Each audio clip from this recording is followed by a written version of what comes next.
So my liver was saying, I can't take any more sugar, I can't store it. So my body was like, my body was fighting against me. It was saying, hey girl, you gotta slow it down.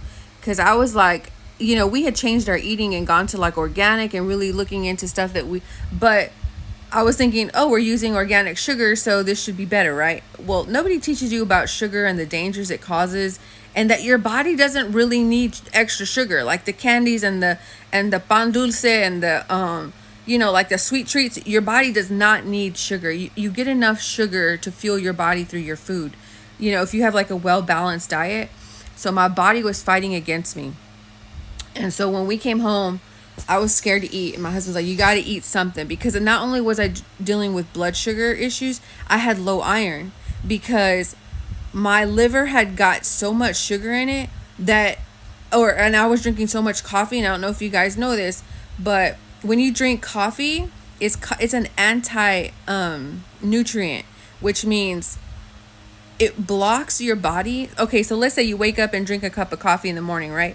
For 8 hours, and the doctor confirmed this, for 8 hours, your body is in a state of diuretic, meaning anything you take in, you're just going to pee out. So anything you consume, your body's just going to, your liver, your kidneys, everything is just going to flush it out. That's what diuretic does. It like releases any extra fluid built up. But when you drink coffee, it's an anti-nutrient, which means it will not let your body absorb any other nutrient.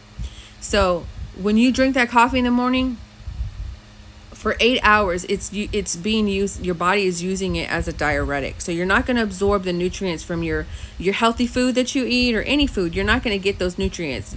It's going to block your body from absorbing that. And I was drinking copious amounts of caffeine. I mean, I was a caffeine fiend. And that was another thing I had to come off of. I had to, so I'm having sugar detox, right? Which sends your body into crazy symptoms.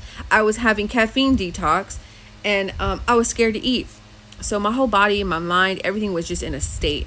And so what would happen was when I wouldn't eat, my body would release this sugar, right? It would say, ooh, let's give her some sugar from the liver. And then, but it wasn't just normal sugar. It would shoot all the way up to like 200s, 250. And I had to start taking my blood sugar every day for 3 days. And well, long story short, a year later, I wear a continuous, what's this? You see that right there? I wear a continuous glucose monitor. I get my A1C tested every 3 months to make sure my levels are okay. But when I was going through all that, I went to go see my primary care, and I was telling her I can't sleep at night. I'm still having these attacks. And she was like telling me, your body just got to level out. Let your body level out. Once you get all the sugar, once your body uses up all the sugar in your liver, you'll stop feeling those spikes. She's like, you got to keep your diet to the lowest sugar point. Like, don't consume extra carbs, don't consume added sugar, stay away from the fruit, at least for a month, right? So my diet was like all protein and all vegetables, like green vegetables.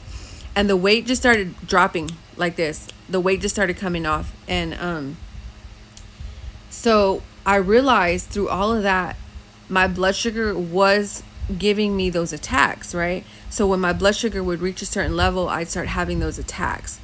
And so when I started detoxing, I started to feeling normal again, like, oh, my body's kind of leveling out. But before that, I had went to my primary and I was like, I can't sleep. I'm still having these attacks. And so she prescribed me Klonopin. I think it was Klonopin or Valium or something. She was like, just take one of these and it'll help you relax and sleep. I've taken that before.